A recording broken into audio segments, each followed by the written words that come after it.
Hello friends, I'm Mukesh Goyal. I hope कि आप सारे बहुत अच्छे हैं। और फ्रेंड्स, हम बात करेंगे जो हायर एजुकेशन के एमसीक्यूज़ हैं उसके बारे में बात करेंगे, जो आपके पेपर वन के लिए बहुत इंपॉर्टेंट एमसीक्यूज़ हैं। उनका प्रॉपर एक अच्छा डिस्कशन करते हैं और आराम से सुनना है, चित्त को रिलैक्स करके। इससे पहले कि हम एमसीक्यूज़ के बारे में बात करें, उनकी प्रैक्टिस करें, तो मैं आपको एक इन्फॉर्मेशन दे देता हूँ कि अनअकैडमी पे अपना प्लस कोर्स चल रहा है, जिसमें हम कंप्लीट 10 की 10 यूनिट करते हैं, एमसीक्यूज़ की प्रैक्टिस भी करते हैं। तो अगर आप अनअकैडमी जॉइन करने का विलिंग हैं, अगर आप जॉइन करना चाहते हैं तो कर सकते हैं। अपना एक रेफरल कोड है अनअकैडमी में, दैट इज़ SWMG257। ठीक है? ये अपना रेफरल कोड है अनअकैडमी पे। अगर आप ये यूज़ करते हैं तो डिस्काउंट मिल जाता है और मैं भी मिल जाता हूँ। तो ये अपना रेफरल कोड है। दूसरा, अनअकैडमी पे ही स्पेशल फ्री क्लासेज होती है फ्रेंड्स, स्पेशल फ्री क्लासेज होती है, काफ़ी इंटरैक्टिव सेशन होता है।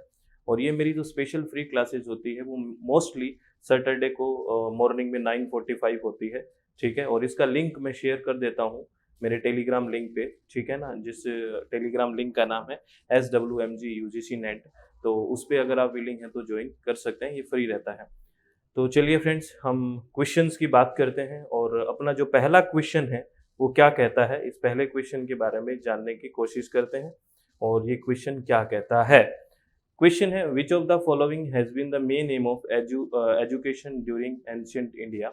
यानी कि निम्नलिखित में से कौन प्राचीन भारत के दौरान शिक्षा का मुख्य उद्देश्य रहा है। कुछ उद्देश्य लिखे हुए हैं, तो प्राचीन भारत में कौन कौन से उद्देश्य थे। तो मटेरियल डेवलपमेंट, भौतिक विकास नहीं हो सकता। ठीक है? फुलफिलमेंट ऑफ वोकेशनल नीड्स, अपनी व्यावसायिक आवश्यकताओं की पूर्ति के लिए। ये छोटे छोटे गौण उद्देश्य नहीं थे इतने। इन कैलकुलेशन ऑफ सोशल वैल्यूज, सामाजिक मूल्यों का आवाज थोड़ी करेंगे, सामाजिक मूल्य तो अच्छे होने चाहिए। तो कौन सा बच गया? जो इमेंसिफिकेशन और लिबरेशन है, यानी कि मुक्ति की भावना पहले रहता था प्राचीन भारत में, एंशियंट इंडिया में। ये क्या रहता था? मुक्ति के लिए। तो और इसका रेफरेंस भी ले लेते हैं, हम कुछ बातें पढ़ लेते हैं इसके बारे में, इसको क्लियरिफाई और कर लेते हैं। देखो, इसमें हिंदी और इंग्लिश में लिखा हुआ है, the ancient education system of India focus on the holistic development. Holistic development का मतलब होता है संपूर्ण विकास, हर तरह से समग्र विकास हो। ऐसे नहीं सिर्फ आपको जॉब मिल जाए, आपका समग्र विकास होना चाहिए of the student, both inner and outer self. आपकी मॉरल वैल्यूज का आंतरिक और बाहरी पूर्ण विकास हो, है ना। जो अपनी जीवन में अच्छे से आचरण कर पाए, जीवन अच्छे से जी पाए, लाइफ में अच्छे से कुछ काम कर पाए, ये सारी बातें पूर्ण, यानी कि होलिस्टिक डेवलपमेंट की बात होती थी।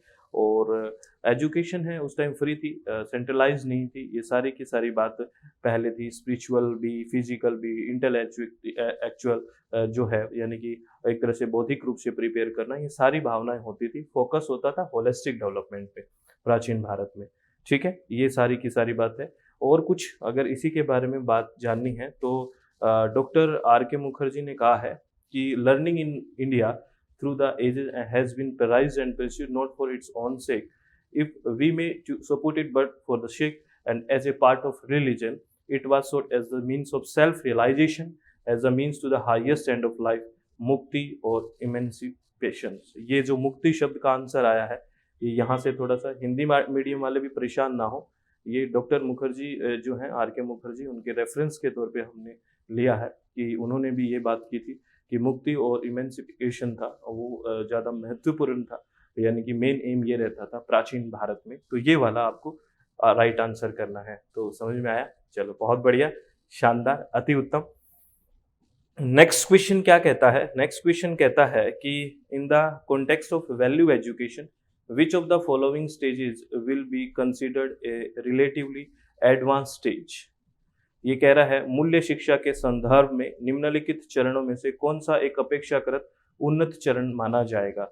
वैल्यू एजुकेशन से संबंधित सबसे बढ़िया या उन्नत चरण कौन सा माना जाएगा? सबसे पहला है वैल्यू कलेक्शन थ्रू इमिटेशन, कृत्रिम माध्यम से मूल्य का संग्रह।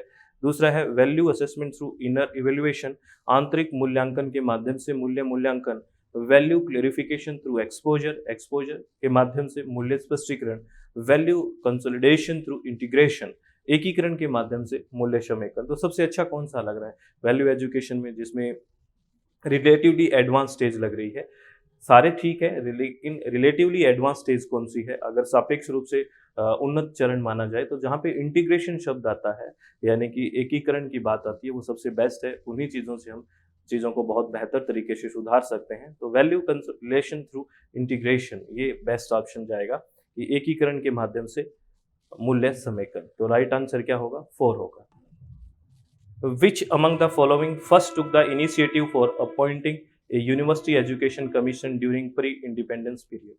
स्वतंत्रता पूर्व काल में निम्नलिखित में से किसने विश्वविद्यालय शिक्षा आयोग गठित करने तो सबसे पहले पहल की थी? आपको पता है इसमें सबसे पहले पहल किसने की? कर्जन ने की थी। कर्जन के बारे में हम बात करते रहते हैं, हायर एजुकेशन पढ़ते हैं तब, कि इन्होंने ये बात की थी सबसे पहले, ठीक है ना। यूनिवर्सिटी एजुकेशन कमीशन, फिर ये संतुष्ट नहीं हुए, ठीक है ना, फिर एक्ट आया, ये सारी बातें। तो ये सबसे पहले इनिशिएटिव लेने वाले थे कर्जन साहब, ठीक है। आगे बात करते हैं। आगे है which one of the following group of commission on education has been given chronologically in order of year in which they were constituted। निम्नलिखित शिक्षा आयोग के समूह में से कौन सा समूह उनके गठबंधन के कालक्रम के अनुसार है? यानी कि आपको क्रोनोलॉजिकली इनको बताना है, सबसे पहले कौन आया, फिर कौन आया, फिर कौन आया। तो अगर देखें इसमें, देखो आपको राधा कृष्णन कमीशन आपको पता है 48-49 में, मोडिलियर 52 में, कोठारी 64-66 में। तो सबसे तो यही है 48-49, 52, 64-66। तो ये है इसका राइट आंसर। ये तो आपको पता ही होगा, ठीक है। ईयर के वाइज सजाना है, तो ये हो गया इसका आंसर, ठीक है। तो फ्रेंड्स, आप लोगों से एक ही रिक्वेस्ट है कि हमेशा खुश रहें और हमेशा अपने चित्त को शांत रखें। अगर आप चित्त शांत है तो अच्छे से पढ़ाई कर सकते हैं, नहीं तो दिक्कत आएगी। जीवन में प्रॉब्लम्स आती रहेंगी, जाती रहेंगी, ऐसा ही रहेगा। लेकिन आपका जो माइंड सेट है वो प्रॉपर एकदम फिक्स, अच्छे से शांत रहना चाहिए। शांति में जितना अच्छे डिसीजन लिए जाते हैं ना, वो बेस्ट होते हैं। शांति से काम करने की आदत डालें, तो अपने चित्त को रिलैक्स रखें, मन को शांत रखें। अगर आप मेहनत कर रहे हैं और हम लोग मिलके अच्छी कोशिश कर रहे हैं, तो मुझे लगता है कि कामयाब होना स्वाभाविक है। थोड़ा लेट हो जाता है लेकिन हो तो जाते ही हैं, ठीक है। और खुशी भी मिलती है। तो सभी को ऑल द वेरी बेस्ट, बहुत बहुत धन्यवाद। Thank you, thanks a lot friends.